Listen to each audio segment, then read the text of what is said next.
ஒரு அடியான் பாவம் செய்து விட்டால், அல்லாஹ்விடத்திலே மீண்டு விட்டால், அவன் தன் கல்பை பரிசுத்தப்படுத்த வேண்டும். அந்த கல்பு அல்லாஹ்வை அஞ்சி விட வேண்டும், பாவத்திலிருந்து தூய்மையாகி விட வேண்டும்.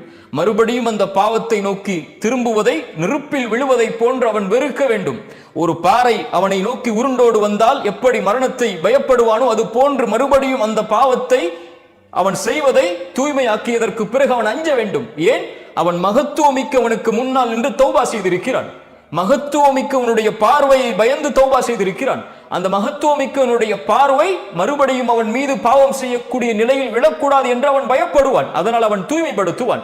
அந்த மகத்துவத்தை ஒருபோதும் அவன் சாதாரணமாக நினைத்து விட மாட்டான். நம்மில் பலர் நினைப்பதை போல அல்லாஹ் பாவங்களை மன்னிப்பான், பாவம் செய்து கொண்டே இருக்கலாம். அல்லாஹ்வுடைய மகத்துவத்தை தரக்குறைவாக பார்க்காதே. அல்லாஹ் உன் பாவத்தை மன்னிப்பான். எந்த பாவம் செய்தாலும் அல்லாஹ் மன்னிப்பான். ஷிர்க்கை கூட மரணத்திற்கு முன்னால் தௌபா செய்தால் அல்லாஹ் மன்னிப்பான். ஆனால் அல்லாஹ்வை கேலியாக்குவதா? என்ன வேண்டுமானால் செய்து கொள்ளலாம், மன்னிப்பு கேட்கலாம், செய்வோம் மன்னிப்பு கேட்போம், செய்வோம் மன்னிப்பு கேட்போம். இது அல்ல தௌபா. இது அல்ல அல்லாஹ்வுடைய மகத்துவத்தை பேணுதல். உள்ளத்தை தூய்மைப்படுத்துபவர்களை அல்லாஹ் நேசிக்கிறான். உங்களுக்கு தெரியுமா, சொர்க்கம் சுத்தமான பூமி. அந்த சுத்தமான பூமியில் சுத்தமான உள்ளத்தை உடையவர்கள் மட்டும்தான் நுழைய முடியும். இந்த கூட்டத்தை உடையவர்கள் மட்டும்தான் நுழைய முடியும். சொர்க்கத்தில் ஒரு புள்ளி, ஒரு கடுகளவு பாவம் உள்ளவன் கூட சொர்க்கத்தில் நுழைய முடியாது. சொர்க்கம் சுத்தமானவர்கள், தூய்மையானவர்கள், உண்மையாளர்கள், நபிமார்கள், நல்லவர்கள், அல்லாஹ்வுடைய இறைநேசர்கள், தூய்மையில் மேலானவர்கள் வாழக்கூடிய பூமி. அங்கே பாவங்களுக்கு அனுமதி கிடையாது. அல்லாஹ் நாளை மறுமையில் நம்முடைய பாவங்கள் முழுவதையும் மன்னிக்க வேண்டும், அல்லது அல்லாஹ் நாடி நரகத்திலே அல்லாஹ் அனுப்பி தண்டனையை கொடுத்து அங்கே தூய்மைப்படுத்தியதற்கு பிறகு அல்லாஹ் சொர்க்கத்தை கொடுக்க வேண்டும். உண்டு அல்லாஹ் மன்னிப்பான், அல்ல தண்டனையின் மூலமாக அல்லாஹ் அந்த பாவத்தை அழிப்பான். இந்த இரண்டில் ஒன்று நடந்ததற்கு பிறகுதான் தூய்மையான நிலையில்தான் சொர்க்கம் நுழைய முடியும்.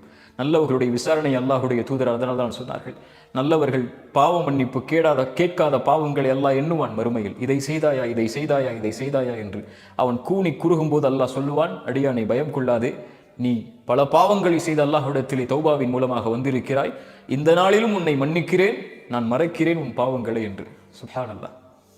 தூய்மையானவர்களை அல்லாஹ் நேசிக்கிறான். ரசூலுல்லாஹி ஸல்லல்லாஹு அலைஹி வஸல்லம் இந்த இரண்டு வசனங்களையும், இன்னல்லாஹு யுஹிப்புத் தவ்வாபீன் வ யுஹிப்புல் முத்தத்தஹிரீன், இந்த வார்த்தைகளை தங்களுடைய துஆவில் சொன்னார்கள்.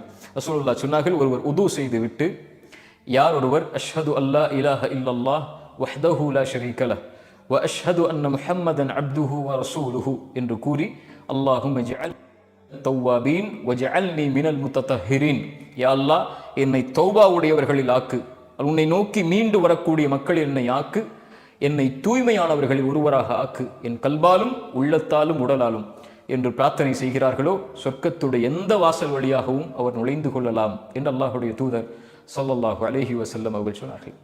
தூய்மையை அல்லாஹ் நேசிக்கிறான், தூய்மையானவர்களை அல்லாஹ் நேசிக்கிறான். உள்ளத்தில் தூய்மையானவர்களை அல்லாஹ் ரப்புல் ஆலமீன் மிக மிக நேசிக்கிறான். அல்லாஹ் அந்த நேசத்தை எம்முடைய பாவங்களுக்கு பிறகு எம் உள்ளத்தை தூய்மைப்படுத்திய நிலையில் அல்லாஹ் தரட்டும்.